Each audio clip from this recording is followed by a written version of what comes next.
السلام عليكم. ان شاء الله النهارده هعمل لكم الكشري المصري. تعالوا معايا نعرف المكونات. عندنا مكرونه، اي نوع، مرمريه صغيره معوجه، مكرونه سباكيتي، رز مغسول ومتصفي، بصل متحمر شرايح اللي هو الورد، طماطم معصوره متصفيه، شعريه محمرينها، عدس بجبة. هنحضره ازاي؟ هنغلي مية ونحطه عليه ونركنه لمدة ساعة او ساعتين، وبعد كده نصفيه. وتوم مفروم للدقة وكمون وخل. تعالوا معانا، وملح طبعا، حمص منقوع نقعناه ساعتين وبعدين سلقناه نحطه للتزيين. تعالوا معانا نبتدي نشوف هنعمله ازاي. هنجيب بالزيت اللي احنا قلينا فيه البصل، بيدي طعم وريحه حلو. هننزل دلوقتي باول حاجه بالرز المغسول ومصفيينه في الحله.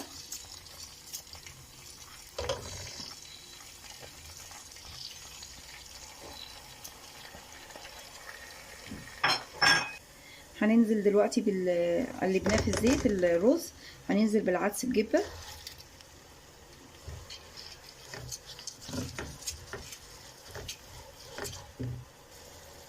هننزل دلوقتي بالشعريه اللي احنا محمرينها برضو.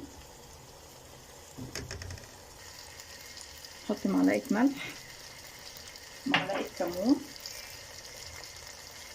وهنحط وردتين من البصل اللي احنا محمرينه في النص كده ونقلبهم معاه، بيدي ريحه طبعا. هننزل بقى بالمكرونه.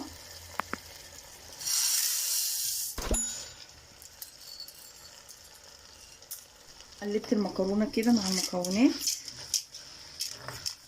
كده كويس. هننزل بالمكرونه الاسباجيتي،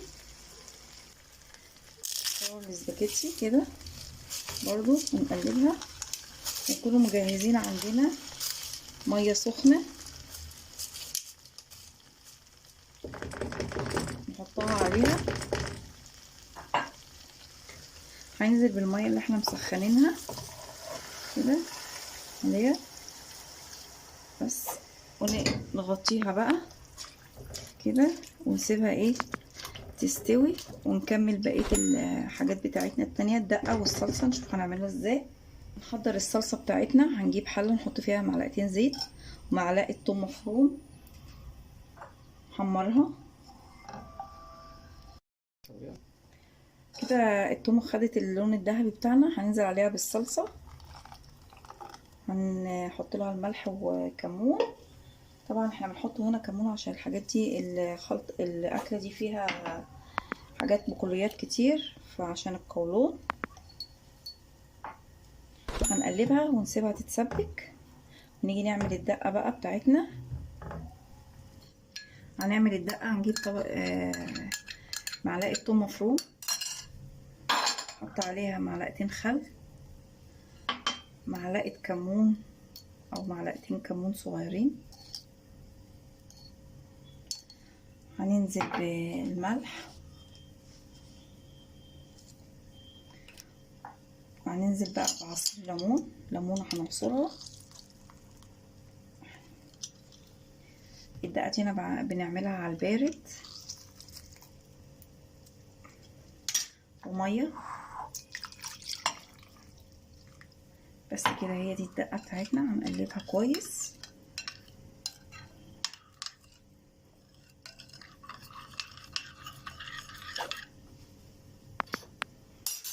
كده. نخلط المكونات كلها مع بعض كده كويس، وخلاص كده الدقه بتاعتنا جاهزه. لو وصلت لهذا الجزء من الفيديو لا تنسى الاشتراك في القناة وتفعيل زر الجرس ليصلك أحدث فيديوهاتنا. بصي حلة الكشري بتاعتنا تقريبا خلاص، فاضلها 5 دقايق وتستوى والصلصة تتسبك، وهغرف لكم الطبق ونوريه لكم ان شاء الله. كده طبق الكشري بتاعنا جاهز.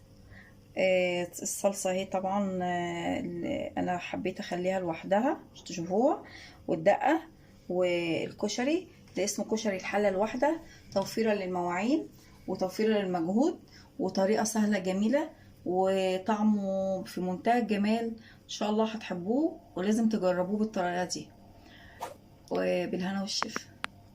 ما تنسوش تعملوا لايك والسبسكرايب للقناة وتفعلوا الجرس ليصلك كل جديد.